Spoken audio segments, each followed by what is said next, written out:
am going to be sharing some tips and tricks for using Powder Blender with your colored pencil work and walking you through a very first project that you can complete with this product. Hi, I'm Lisa, the artist behind Lachri Fine Art. This is going to be an abnormally long video. I think I'm going to need some caffeine for this. I couldn't decide if I wanted tea or coffee, so I got both. Now, one of the common complaints that people have when working with colored pencil is that it is just a slow medium. It takes so long to fill in just like one little square inch to get good color saturation and the layering and the way that you need to blend things with little circles or little ovals to get everything really, really smooth.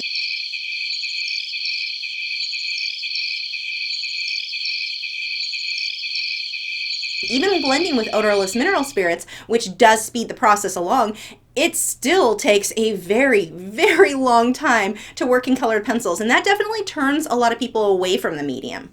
For me personally, I like that about them, but I also kind of hate that about them because sometimes I just want to get something done quickly, or if I want to work large, I generally kind of keep that for other mediums, acrylics, oils, because I can cover a larger surface much faster. With colored pencil, the largest I had done before working in Powder Blender was a 16 by 20, and I swore I would never do that again because it took so long to fill that much space. With Powder Blender, that definitely changes things. You can cover so much area so quickly, and the way that it blends, you can get this really, really smooth blending very fast. Now, there are a few things you need to know before you get started. First, your paper choice. You can't just use this on your favorite paper that you've been using for colored pencil before. I actually tried that.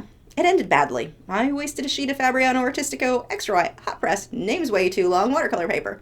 So your two choices that you're going to want to go with, either sanded paper, I really like either Fisher400, that one's probably my favorite right now, or UArt500. Those are my two choices. And I get them both mounted on conservation board, which is perfect because this product is not flexible. You're not going to want to roll your artwork into a tube and ship it because you can cause some problems that way. You want to make sure that your artwork stays flat. So if you're not mounting it, just be aware of that when you ship it, that it needs to be kept completely flat, assuming it's something that you ended up selling online and had to ship somewhere. But the conservation board is really nice because I don't have to worry about taping it down to another board. It just stays in place really nicely. I get mine from proartpanels.com. They have both the UArt500 and the Fisher400. They are sold in packs of like 4, 5, 6, 8, 10. If I say enough numbers, at some point one of those is going to be the right number. The other option, if you do want to use something other than sanded paper, is to go with gessoed paper. Now, this is what I worked on for my first few projects because I didn't have sanded paper handy to work on yet. I just thinned down my gesso with water so that it was about the consistency of milk, and then I airbrushed 2 or 3 layers,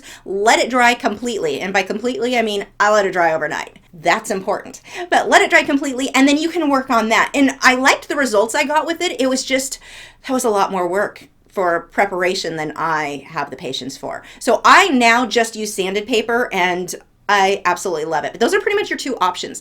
I am contacted regularly, what about suede board? What about this? What about that? I've not used it on that, but from what I understand, no. Just sanded paper, gessoed paper. I did have a friend tell me she tried ampersand pastel board and that worked okay, but I have not seen the results, so I'm not gonna lie, I don't totally trust her on that just yet. Sorry, Kendra. Also, I'm not really familiar with the ampersand pastel board, so I'm not sure what that's like. And what I'm imagining in my head may not be the same project. Product. We all know I can't talk. The next very important thing to know about this product is which type of pencils that it works with. So this product works best with your oil-based pencils. So something like Faber-Castell Polychromos, your Lyra Rembrandt Polycolor will work. The Derwent Pro Color also work well with this product, but you want to go with something that has a bit more oil in the mixture. Now, that's not to say you can't use your wax-based pencils when you're working on a project with Powder Blender, but keep those wax-based pencils for the end of the project when you're not blending anymore with the Powder Blender. I have just found the results, no matter what I've tried, I have not been happy trying to blend out wax-based pencils. Whether it be Prismacolor, I had to test them. You guys know I don't like them, but I had to test them. Prismacolor, my Luminance, I forgot the name of the other one. Derwent drawing pencils, any of my wax-based pencils. Caran d'Ache, that was the Luminance. I really need to write things down before I start these videos. I was not happy with the results I got with any of those trying to blend. The problem is the pencils that have a higher wax content, they stick to the paper too much. And so the way Powder Blender works, it's not allowing it to that pigment to move around the paper. They just stick too much. Now, that's a good thing for your final layers. I love them when you get into final details. It's so backwards. Usually I like my polychromos for final details. When working with Powder Blender, I really like the wax base, the stuff that really sticks. Even the Pablos, those are wonderful for final details. I'm actually going to order a set of those just to use with Powder Blender because I love them for the last details on those. I have a handful. They were amazing. I need to get those. Clearly, I need more caffeine. Now, if you decide that you're going to go ahead and try using your wax-based pencils to blend with Powder Blender, put a layer of Powder Blender down first and then the pencil on top of that. That's what they say to do. I tried it. It doesn't work. It still doesn't blend very nicely. I mean, once you see what it blends like when you use your polychromos or the Pro Color from Derwent or Lyra Rembrandt, the difference is just huge, huge. So again, use those wax-based pencils for the final details. You can still use them on there. My next tip is that you can use odorless mineral spirits, but don't blend it on top of an area that has Powder Blender on it. And what I mean by that is, let's say I was blending everything out with Powder Blender. I don't then want to go straight on top of that with my odorless mineral spirits. I can, however, blend everything with Powder Blender, spray it with the they're hard. Spray it with the texture fixative and then put more colored pencil. And let's say I'm at the final details and I decide I want a nice crisp edge. I can then use my odorless mineral spirits on top of that. But I don't want to put it on anything that has Powder Blender that I've not sealed down with my texture fixative. Because if I do, I create this weird paste and it lifts. Why am I getting a lisp all of a sudden?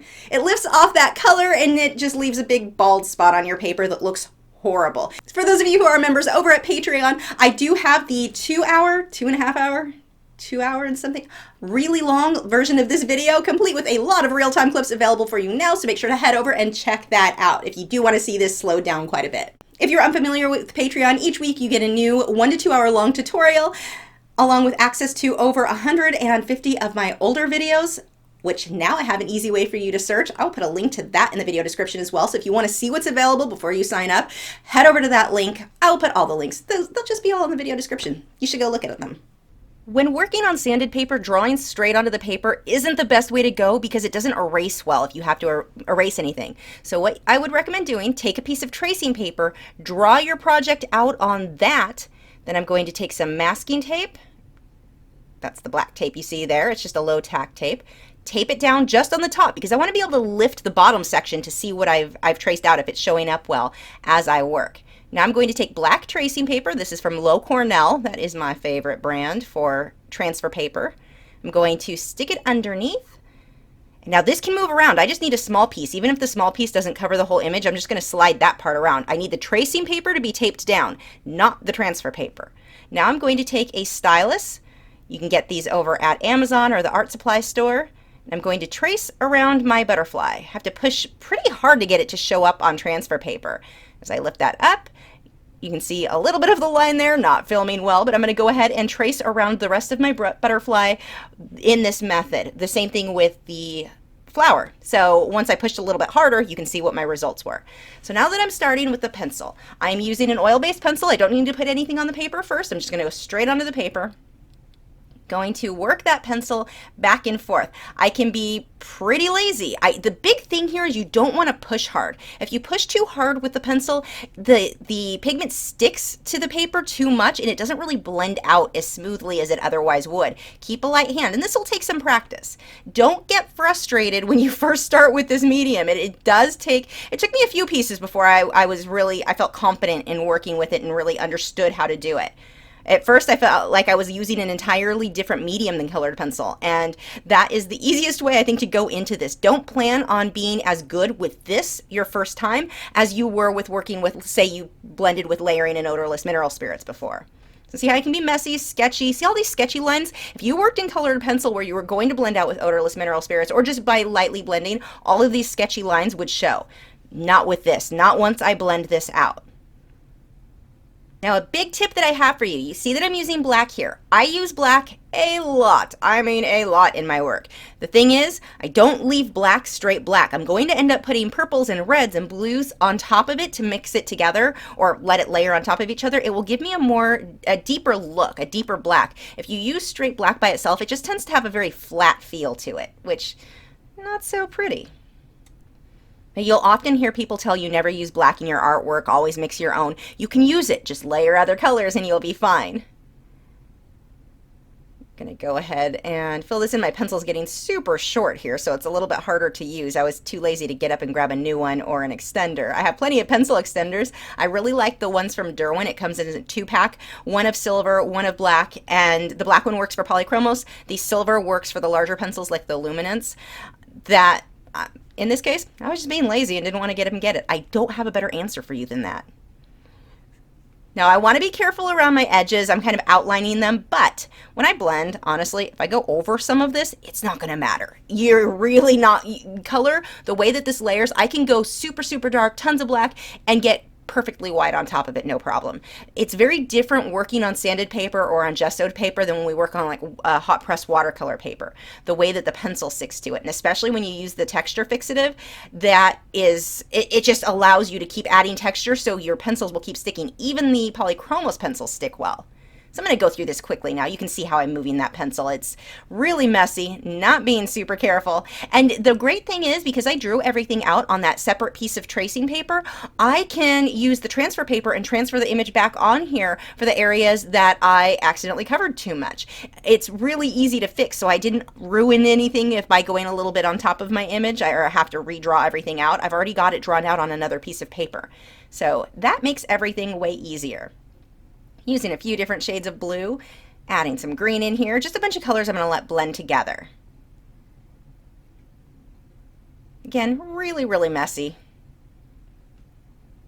Now I find it's easier just to do my background so I can be pretty messy getting that soft look and then wait for the subject until I'm done completely with the background. That way, if I overblend a little bit and blend on top of the butterfly wing, it doesn't matter. I'm not having to redo the butterfly wing. I haven't done it yet. So I like to do the background first.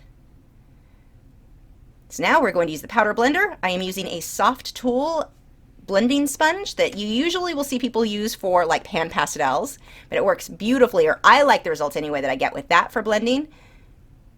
Going to get just a little bit of powder blender. You don't need a ton. A little bit goes a long way. Now look how that blends. So smooth, so nicely. Now if you had used a wax-based pencil, you want to put the powder blender down first, then your pencil, then blend out, but it won't blend this smooth. If you want this smooth, stick with your oil-based pencils. So like I was saying before at the beginning of the video, polychromos, the Derwent Pro Color work well, Librant Rembrandt Polycolor, those work really nicely, but this will blend really smooth. Now see how I'm getting a little bit of black in there? That's because my blending sponge was a little bit dirty. I didn't clean it off well enough, and I just clean it by rubbing it on an old t-shirt. But because I did that, you can see it a little bit. It won't matter. Once I do the next layers, you're not going to see anything. So if you accidentally smudge the wrong color, it is not the end of the world. You will completely cover it on future layers. Gonna just keep working around this. I can switch to a smaller blending tool if I need to for little areas. As I blend out here, I don't need to push hard. I just barely let that sponge, that blending tool, go across the top of the paper. Now, a lot of people will ask, well, can't you blend like this without using that product? Kind of. A little bit you can blend on sanded paper. You don't need powder blender to work on sanded paper, but you will get different results. If you want this level of smooth blending and this quickly, then you want to go with powder blender. Go through all of this, and I will generally start with my light areas first before I move on to the dark areas. Otherwise I smudge things all over where I don't really want it. So I don't want to go with black and then blend over the blue, or I end up with a ton of black on the blue. The other way around you don't really notice though. Again, you don't want to push too hard, and you don't need a ton of powder blender. I'll reload a little bit more onto that sponge a couple of times through filling out this background. But you don't need to like pour it on. The first time I tried this, I was using way more than necessary. You don't ruin anything if you use too much, but I don't want to waste my product. I don't know about you guys, but I like it to last as long as I can get it to. I missed the blending up there, so I'm going to switch actually to a smaller blending sponge. Now if you buy the kit all together, I know in the US that it all comes together and it'll come with these little teeny sponges, those ones there, like they look like little makeup applicators. You can use those. I don't use them that much. I use them for little areas only. Otherwise, for a big area like the background, it just takes too long. But I do love them for the small areas. And then I switch for bigger areas back to the soft tool. Now I don't need to switch out the sponge on that soft tool all the time. All I'm going to do is wipe it off on an old t-shirt, and that seems to clean it good enough. A little bit more blending there. If it's not perfect, this layer, it doesn't really matter. Now look at how the background is not that dark. That's going to happen in later layers. The next tip, shake that can really well, like for 2 minutes. Like you're going to end up with quite a workout from shaking it. Just keep shaking the can. You think you're done shaking it? Shake it some more. You really want to get that really well shaken up. And when you spray it, you want to spray it from one end you start off the page. Spray it across horizontally or diagonally, however you want, but spray it all the way across. Don't switch directions until you're way off the page, then switch back the other way. If you spray things just kind of, you trying to keep the spray just on the paper, you're going to have a tendency to get hot spots where areas are way too heavy with the spray, and that leads to a lot of these little droplets, which you'll see on the next layer. I'm going to show you what that would look like if you go too heavy. But you want to keep it a light spray, about 12 inches or more away from the paper. Don't go up close to it. Up close to it leads to heavier droplets. This product is just prone to heavier droplets. That's how this works, and that's a problem and I say problem, people think it's a problem. It's not. It's just the way that spray works. It's the way that it's made in order to work for colored pencils. That's just one of its properties. If you end up with those heavy droplets, don't panic. You're going to blend those out when you go on to your next layer. You'll get rid of them completely. So you do want to try to keep your can, when you spray it, back a ways and spray off the page all the way across it and off it onto the other side, or off the, wow, grammar did not come out right there, did it? But spray all the way across as you're doing this in very light sprays. If the sprayer gets clogged, you're going to get heavier water droplets, but the fixative droplets too. If it starts to happen that way, just take the cap off, soak it in hot water for a bit, dry it off, put it back on, and that will help. But it's always going to have some droplets. That's okay. If you get a little bit on there, just let this layer dry completely. Like I usually give it 10, 20 minutes to make sure it's really, really dry. If you don't let it dry all the way, when you go on to your next layer, sometimes it'll cause that first layer to kind of flake up and the paper shows through in these little spots. Make sure that's all the way dry. And that can happen anyway if you had any droplets come out too heavy. Again, not a big deal. You're going to cover it with your pencils. It will not make a difference in the end, but do make sure that you're letting that dry completely in between. This is non-toxic, so you can spray it indoors. It's not like spraying a varnish where you would want to take it outside because the smell is so bad and doesn't go away. It's kind of like spraying hairspray, but don't use hairspray instead. It is not the same product at all. So this is what we want it to look like at this stage. If you want to pause this video and just keep blending and getting yours to look as close to this as you can. If it's a little different, green's in the wrong place, the purple at the bottom or top, if any of those are a little off, that doesn't matter. You can adjust that as you go. Plus that part doesn't, I mean, really nothing needs to be exact. But as far as the amount of coverage and blending, that's really where you want it to be on your first layer. So let's go ahead and move on. That has dried completely. Now I'm going to repeat the process. Now the colors you're going to see on this, the video, the lighting that I work under, when it comes out on the video, it tends to mute things a little bit. The photograph that you're seeing to the side, the finished product, is more accurate to what my end result was. But it's going to look a little bit lighter through this video than what I actually was getting. I love the lights that I work with. I'll put a link to those in the video description. They're amazing, but my video camera seems to, since I started using it, it kind of blows out the color a bit. I'm going to have to mess with some of the adjustments next time I record, so I apologize for that difference now. I've got the reference photo that I'm using available to you. I will have a link in the video description. It's over at Patreon, but you do not have to be a member of Patreon in order to download that. So make sure to go grab that if you want to draw this project. I'm going to go through here more quickly. Same thing, just using the side of the pencil a lot so I get more surface area covering, and you can get projects done so quickly with this stuff.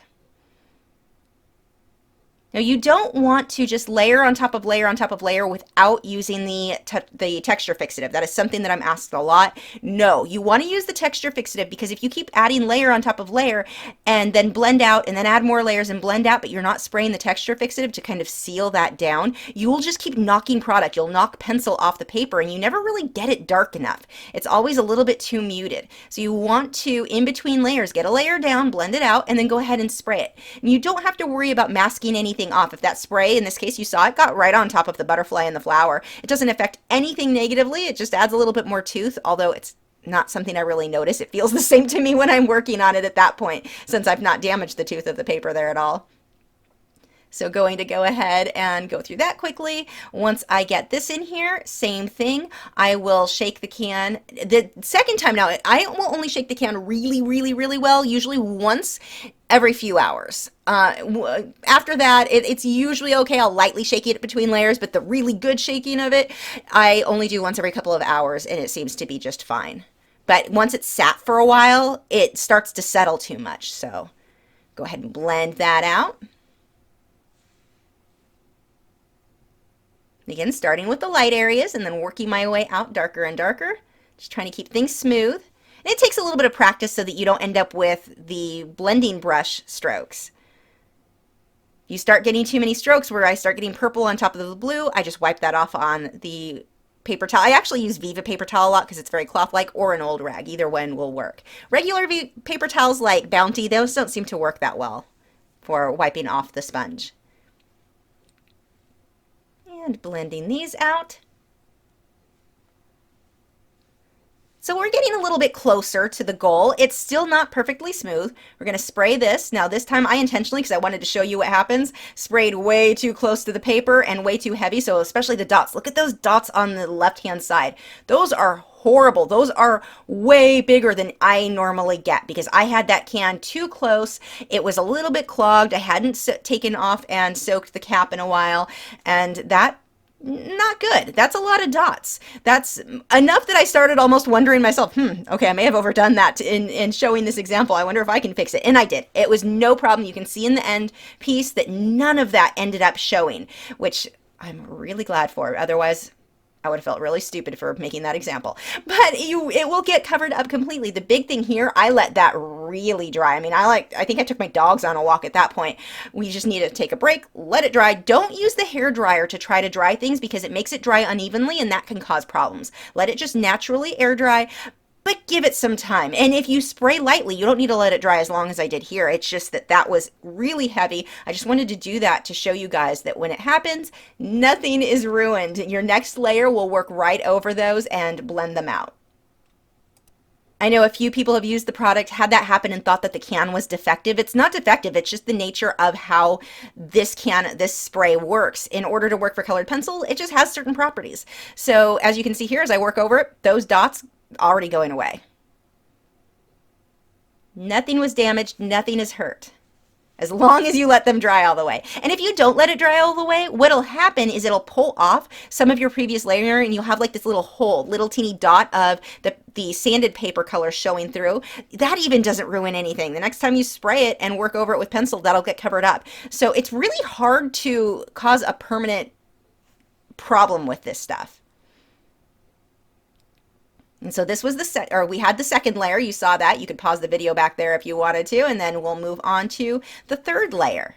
And at any point, you can stop where this stays kind of gritty if you like that look. If you're going for something that might have a more of a grunge look, you're getting really creative, then you can stop sooner with blending. Here, I wanted to smooth this out, so I'm going to add more layers. If you want it even smoother than what my result was, just keep spraying the texture fixative, do another layer of that, and keep layering until it's exactly how you want. You never really hit a point because of texture fixative. You won't hit a point where you can't get more layers. It will always take more layers.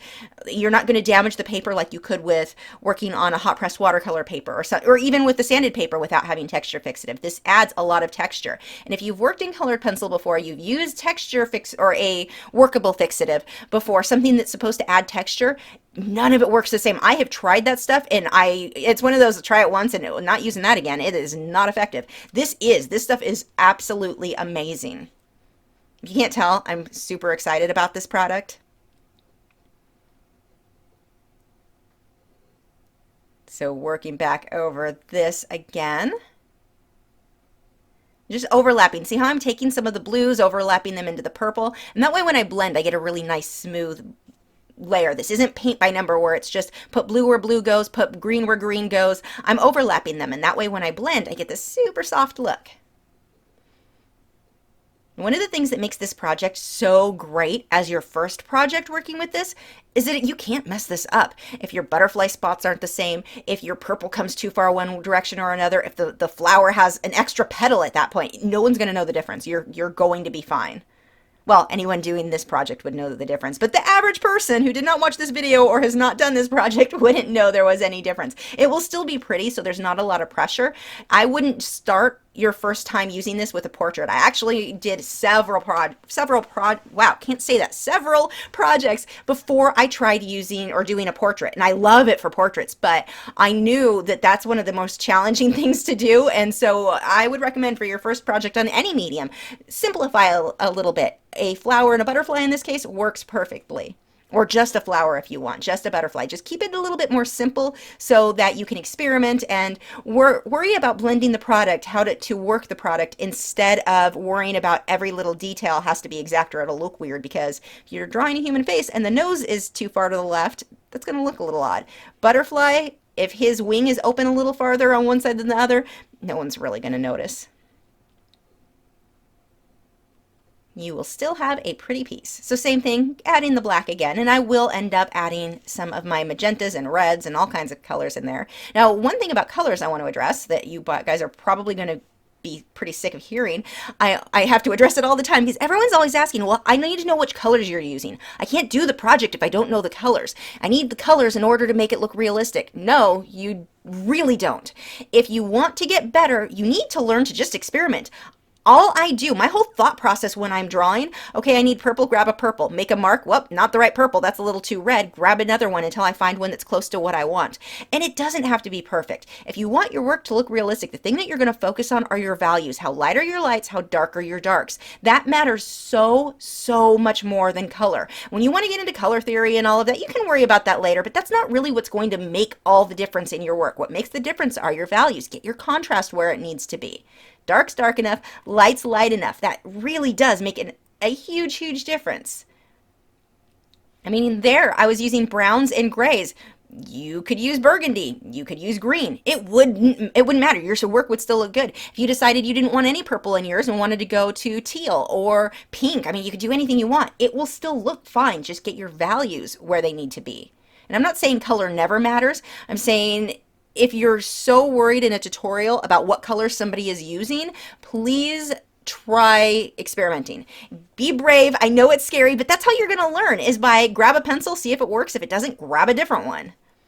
Don't work yourself up so much about color. I think a lot of people get held back in moving forward because they have in their head that the way that they are going to paint well is just to know what colors to put down.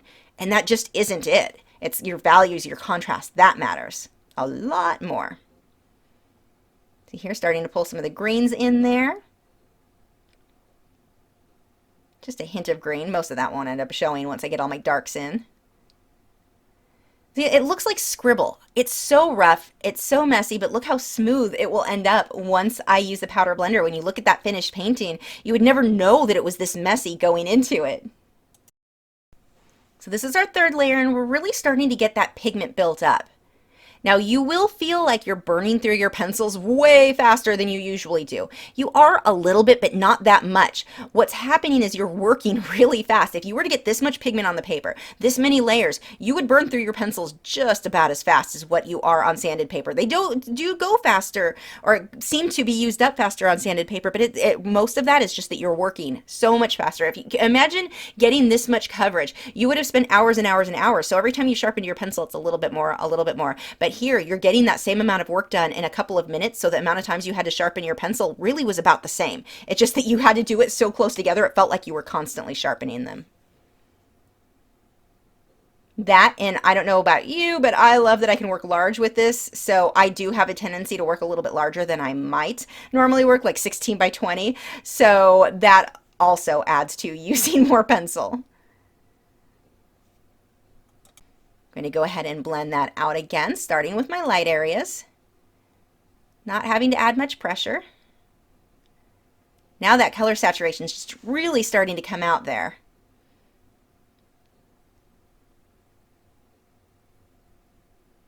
And I think if you look at the finished painting, the photograph I have there, that's taken with a much better camera than my video camera, and then you look at the video, the difference in those colors, both are pretty, both work. One's much cooler, much closer to purple on the color wheel. The finished one is actually closer to green on the color wheel.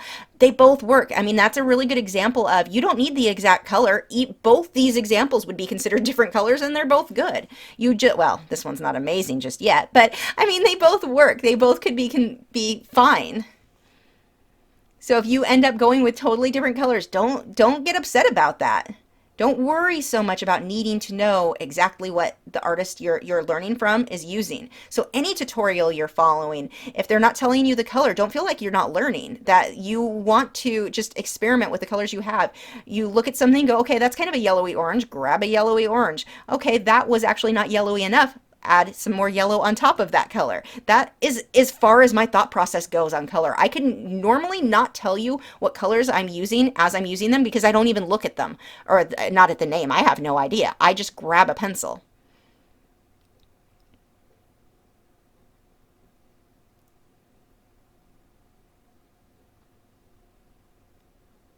So as I'm starting to go through here, look at how much of the leaf, the flower, the butterfly wing, a lot of stuff is getting covered up there.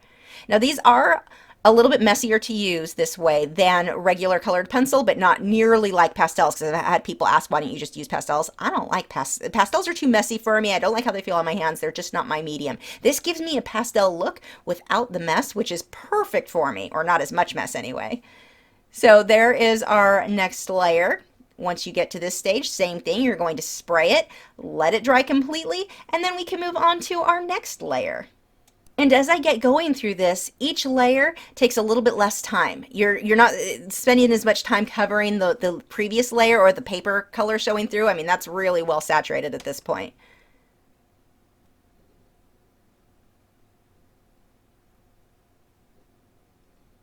So we've got green, purple, and see how I'm just pulling that again into the blue, and then the blue will overlap that, letting these colors slightly overlap. And I was worried when I first started working on sanded paper and using this product that I would be semi-limited, that it would be too hard to get details. I mean, sanded paper, that's rough. I didn't think I would like it. I love it. It's no problem getting details on this, which surprised me. There's some of that magenta. I've got some red and blue, even some purple in there, right over the black. And it looks so much better now than when it was flat black. And I'll add more black on top of it, but they'll all kind of mix together. Going to blend that out.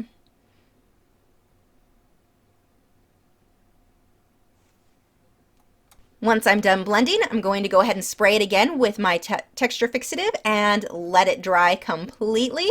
And when that is dry, I can come back and move on to my next layer. And I've still got a lot of lines. I mean, I'll look through a layer and go, oh, I should have blended this out better. I should have blended out that better. It's not a big deal. That's all going to get adjusted on future layers. So I don't need to really worry about any single layer being perfect. It is so easy to add on top. Now that that is dry, we can go on to our next layer. And really, this is just rinse and repeat. There's nothing super excited. I've sped the video up even more. I'm just repeating the same thing again and again, just building it up, getting a little bit smoother each layer, and getting the color saturation more rich. Now, you don't have to do this many layers. Do as many as you want, and you can blend it out smoother or more smoothly earlier on if that's what you're looking for. I go into this just kind of making a mess and scribbling all over, and I just repeat the process until it looks right. I'm pretty relaxed about this. I'm not stressing out as I work. Really going through this very, very quickly. I'm not, like when I work with regular colored pencils, I say regular colored pencils, these are regular colored pencils, but when I work with, say, odorless mineral spirits for blending on my watercolor paper, hot press watercolor paper, I am way more picky. I mean, every single pencil stroke I am so careful with. Everything has to be perfect because one little thing gets off, it is hard to fix.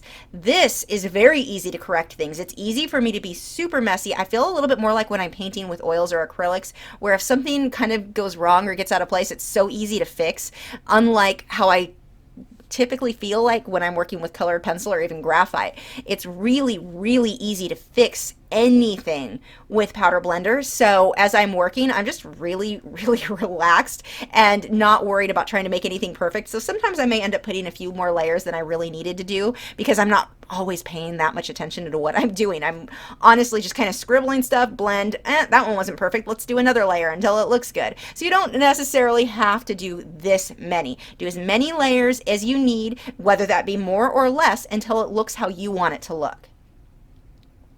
Just remember, spray that texture fixative in between each layer so you don't just knock a bunch of the previous layer off when you go to blend out.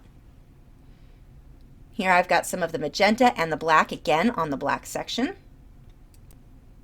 Blending that out. Now it's really starting to look a lot softer.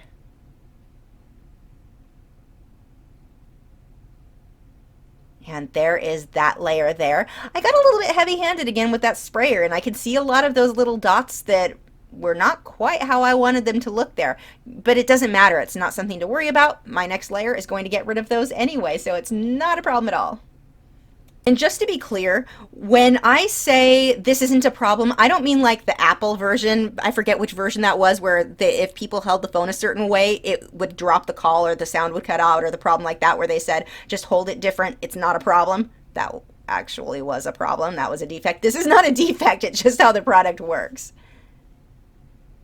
I know I keep bringing that up because it seems to be a big concern. Because if you were to use, let's say, a varnish, and a varnish kind of spit like that, where you get those droplets, that's defective. That's a problem, and that is going to show in the end project. This is not.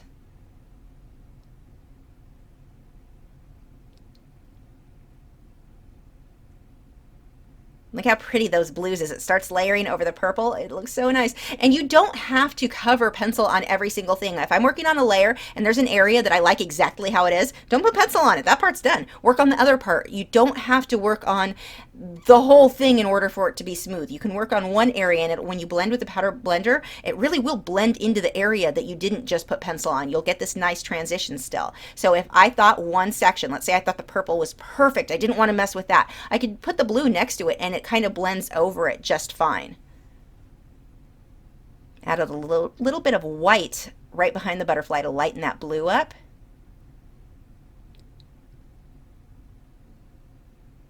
Now we will blend that out.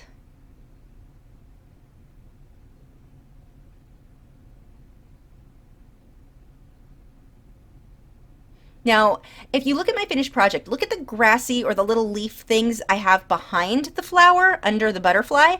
If you look at the project, that's not in there yet. Looking back, I would have left that out. I think it looks better without than adding those in. Yeah, the reference photo has them. Well, it has something similar. I think it's better without. So that's up to you whether or not you want to add that. If it were me to do it again, I'd leave them out. So sprayed it. That's what my project looks like for this layer. Same thing, let it dry, and then move on to the next. And you may be thinking, oh my gosh, how many layers are you going to do? This is taking forever. Yes and no. It is because I slowed down the video for you guys for this one. But no, that whole background was done in not very long. It was done in one night. I think I spent more time letting each layer dry than I did actually filling it in. It goes really fast. Starting to pull more of the greens in. Now when I started with the greens on behind the flower, I kept it really simple because I didn't want to overcomplicate this for you guys. So I just kind of gave you a hint of the green and let it, wow, why do I keep saying that lately? Let it, that's not a word. Let it out, or just kind of stop there and stay very soft. Now mine, see how it's chopped off and you've got blue going along down the side of the right-hand side of the piece when you look at the finished painting? I wouldn't do that. I would either make the green go all the way off or just don't put it in at all. That is definitely something I don't like, but here's the thing. I can still go back because I have not, at the time that I'm making this video, I haven't put my final spray over it that seals everything down. So I can go back and completely cover that, make it nice and blurry. You will never know that this used to be there. That's the thing that's so cool about working with powder blender on sanded paper. I can change my mind about something and completely get rid of it. And looking back now, I probably should have done that for the video, but I didn't. I apologize. Maybe I'll do that on a future powder blender piece to show you how well you can cover stuff up. I probably wouldn't try to cover it up so it was the blue of the background. I would just leave a very soft shadowing of different colors back there. But I don't like, here I've just it's a little bit too detailed. I don't like where it's chopped off. It's just, okay, I'm done complaining now. You get the point. So I've added some yellow over those flowers, and I'm starting to pull some greens in. You can see me starting to do a little bit of the circles for that blurry, out of focus look. Blending that out. I've switched my blending tools. They're both the same brand, but Soft Tools. I've got everything that I'm using linked in the video description if you want to check those out. And blending that last side out.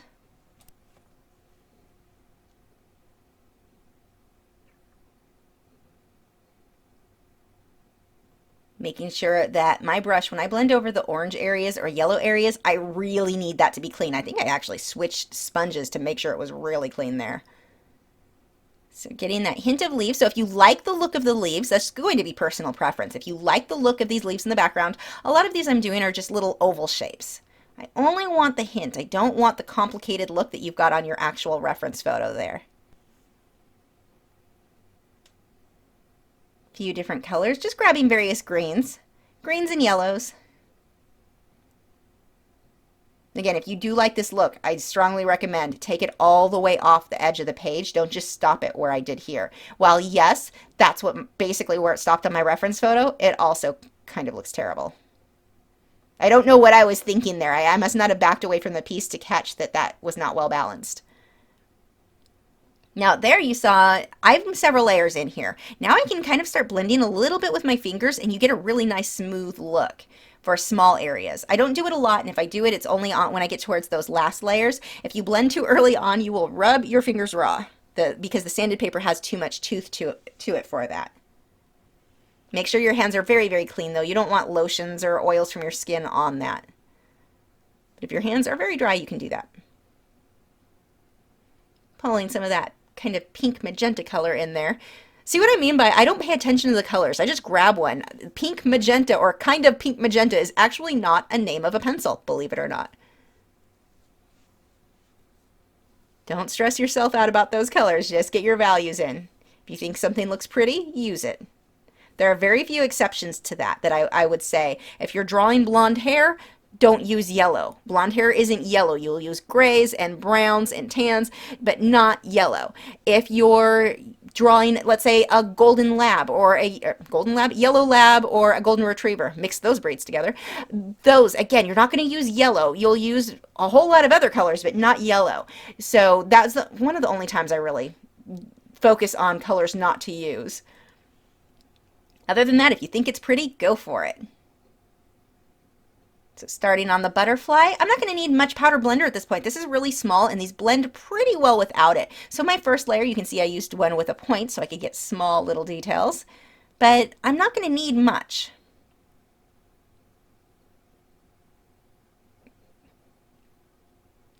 And I'll do this butterfly mainly in 2 different layers. I'll get a base coat down on everything, and then when that is sprayed and dried, I'll go ahead and add my final details.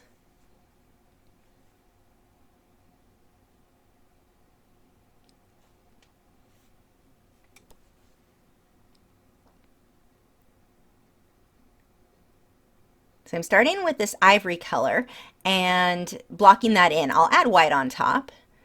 And I'm using brown on some of these different reddish brown tones, pinks in the wing, but I'm not jumping to black. A lot of that, like the section I'm working on right now, when you first look at it, you're like, okay, it's a black wing. I'll just paint it, draw everything in with black. It's really not. I'm going with the browns and the magentas first. That way I can add black around and darken things up as needed. But if I start with black, I can't darken anything further than that. It looks better if I start with the kind of mid-range and then go add my lights and darks as needed from there. Now, when working with powder blender and colored pencils, I do not have a definite always start from light to dark or dark to light. It depends on what I'm doing. Oftentimes, I kind of start in the mid-range and then go darker or lighter from there. But it just depends on what I'm doing, and you can do it one way and decide you didn't really like it. Do it the opposite way the next time. There's no set rule. It has to be done one way or another. Play around with it. See which methods working light to dark or dark to light works better for you for different techniques or different looks. But if you do one and you have a layer and you're like, wow, that looked terrible, put your texture fixative over and just work right on top of that layer. You can cover up anything with this. So blending that out, just getting that smooth so I don't have a bunch of the paper color showing through.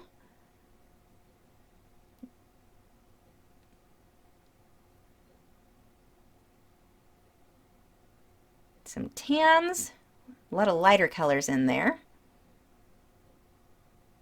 Going to start blocking in some of my really dark colors now. Or black. I don't know why I say dark colors. Black is the main one I'm using. I make it sound fancier than it is. You can see I've taken that light orange yellow color, also not a real name, I'm making that up, but I'm using that color to add highlights, and look how well those oranges showed up on top of the brown. Really, really opaque when you work on sanded paper and with these products.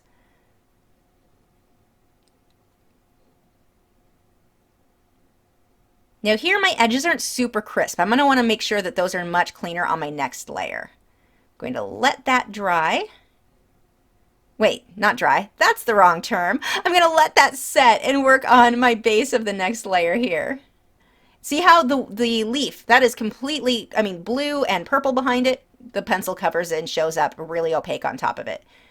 You don't have to leave the paper showing through like you would if you were working on a hot press watercolor paper and blending with odorless mineral spirits, or blending with layering, either way. Everything gets covered so easily. Now what I'm doing for this base layer, I just want to get pigment on the paper. I am not worried about details or anything really. I'm going to change the shape of some of these petals completely as I move on. My goal is just to get all of the paper covered up, and then I'm going to spray it with my texture fixative before I move on to the next layer. That shape that I just drew, not even right on that petal. We'll fix it later. I'm using some of these more reddish oranges, and a very yellowish orange are my main colors just for getting that base in there. See, everything looks very, very flat at this stage. That's okay. We're going to add the details and really focus more on shadows and values on the next layer. Or even correcting details, because I've got a lot to fix on those petals. So I sprayed that, let it dry, and this part we're going to go through much quicker because you can watch this in real time on the live stream. I will have a card pop up. You can check that out, and you'll see that much slower. But I'm really focusing on a lot of magentas and the deeper reddish orange colors, getting those shadows in there. Now here's a tip for you. When you want to shade black, or I'm sorry, when you want to shade oranges or yellows, usually I will avoid using black to shade them. There are exceptions, but normally I will jump first to my darker purples and magentas, dark reds to shade any yellow or orange colors. It will look better. It just looks a lot better. And there are always exceptions, but they're rare. It is very rare that I use black to shade yellows and oranges for anything. Purples, magentas, reds, play around with those. Those are going to give you this nice deep color, a nice shadow without jumping to, when you add the black on top of the orange like this, it gets very muddy. And I do not want that here. I want a nice bright color.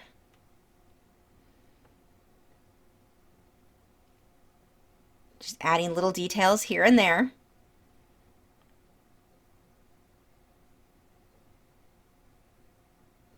And this is a lot sketchier than normal because during the live stream, you guys know, I talk a lot and I keep stop working on my projects as I'm talking so much. So this is almost looks like stop motion at some point with how jerky it is, how often my hand stops working.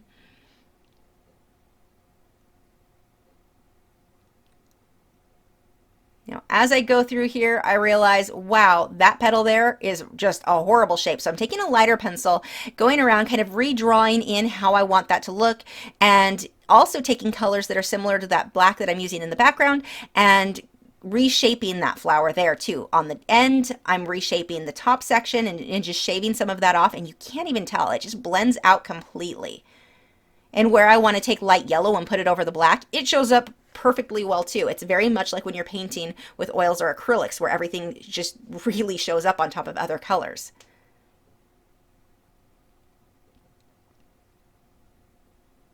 I'm using this light kind of cream yellow for a lot of those highlights, and I'm going to come back through with my touch-up texture titanium white mixture to get my brightest highlights. But this is where I'm going for now. I usually just save that towards the end once I've got most of the other work done. Again, coming back through with the reds and magentas. Now, I recommend take a photo of whatever you're working on regularly with your cell phone so that you can see it in a small scale. That'll give you a better idea of things that you might want to change.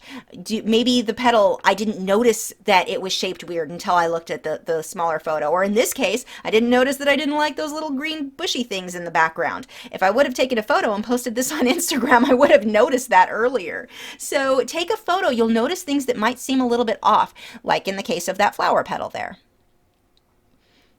And adding little details. And when you look at those, it's easy to play with your settings on the camera too, to adjust your values, make things darker, brighter, and see if it looks better. And that way it's a little less scary when you're working on your project to decide, yeah, I do want to make these shadows darker. I want these highlights lighter. It's a lot less scary when you've seen a photo of what it could look like if you made those changes. So playing with your photo editor apps, that really, really helps and is very easy to do. And every phone has those. Well, most of them. Almost every phone.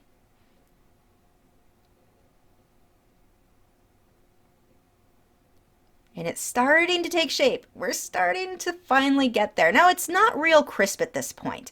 Almost not there. I'm going to have to go around the edges and just tighten things up. Make sure those edges are nice and clean.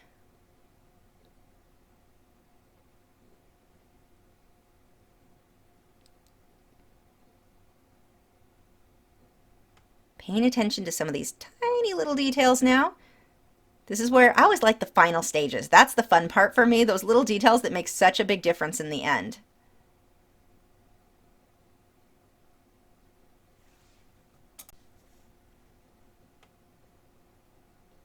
I sprayed this, let it dry, and now I am again working on my final little details. And I'm going to go ahead and start working, after a few more pencil strokes here, I'm going to go ahead and mix my touch-up texture and titanium white mixture. Now, if you've not seen a video, or the video that I've made showing you exactly how to do that, how to blend it, how to use it, I will have a card pop up so you can check that out, because this is going to go a little bit faster, given this video is really long already.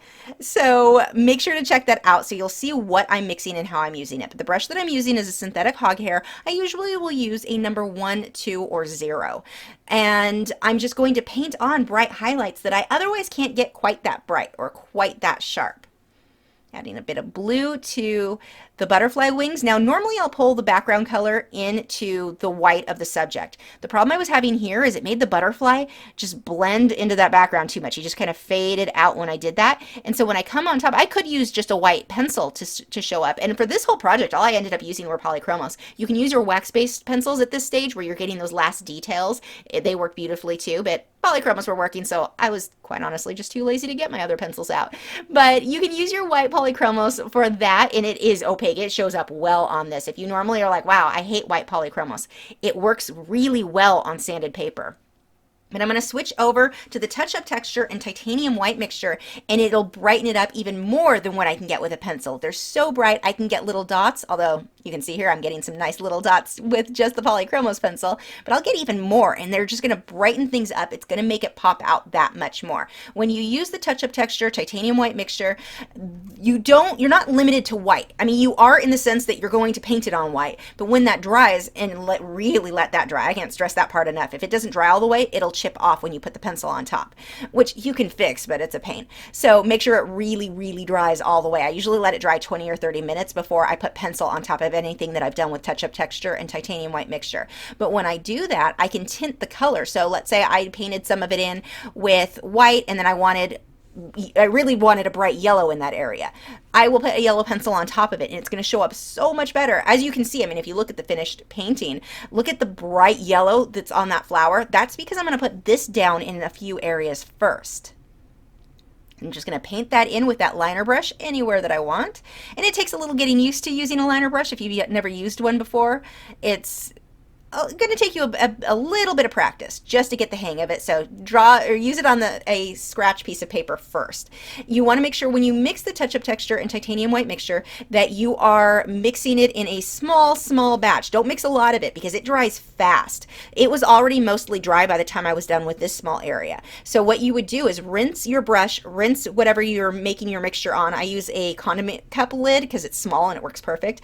I rinse them in water and then dry it, make a new batch. But you don't want to just add water to try to refresh the mixture to make it last longer, because now it's no longer archival. It's not water mix or water soluble. It's not going to last long term like it's intended to. So don't mix water with it to thin it out, but you are going to clean your brush and clean any supplies you use it with water at that point. Just make sure it's dry all the way before you go ahead and make another batch. Adding a little bit of more work onto this background here. And I'm just basically at this point kind of killing time because I needed to wait for the white to dry all the way. I could have taken a break and gone on a walk too, but I decided to fuss over this mess down in this area first. Softening that out. Now I can leave just the white glow on the flowers and the butterfly if I want to. It looks nice, it makes it pop out, but it doesn't have the natural look I want. So look, when I take the yellow on top though, that yellow just really shows up. It gives me this nice glow that I couldn't get just by putting the bright yellow pencil on the paper or by leaving it straight white. Doing that combination, touch-up texture and titanium white, paint it on, let it dry, and then put the color on top, it stands out so nicely. And there is our finished project. If you have any questions, feel free to ask in the comments below, or if I take too long getting back to you, you can contact the folks over at brushandpencil.com who sell or created this product, invented it, and they will be able to answer your questions probably a lot better than I can. And because this video is not long enough, I also want to share these books with you. There are two books. They're written by Aliona Nicholson, who is the inventor of these products. She has one called The Colored Pencil Bible, which is for anybody. This is before she invented powder blender, so this is using different techniques for blending colored pencil. It is an absolute must-have book. It's my favorite by far of any book that I own. Well, I don't know. Maybe close behind or even with the new one that she just made, published, words are hard, the Colored Pencil Painting Portraits book. Now this one colors portraits. It gives you tips that you can use no matter what medium you're working in. It gives you some really good tips, but she's also covering a lot of information about powder blender and showing you demonstrations using them, how she's building up skin tones. Such a good book. And look, at the end, there's a little blurb. Oh, out of focus. There we go. A little blurb with one of my paintings. Oh, look how the light hits it. How fancy. You can't even see anything. But anyway, little one of my paintings in there. And look, don't be too jealous. She signed my copy. I'm fangirled out quite a bit when I got that book. Hey, have you subscribed yet? If not, I have a handy button right there. It's round, has an orange arrow going to it. If you click on that, that'll help you to keep up. Wow, tongue-tied. Okay, enough coffee. Hey, have you subscribed yet? If I can't talk now.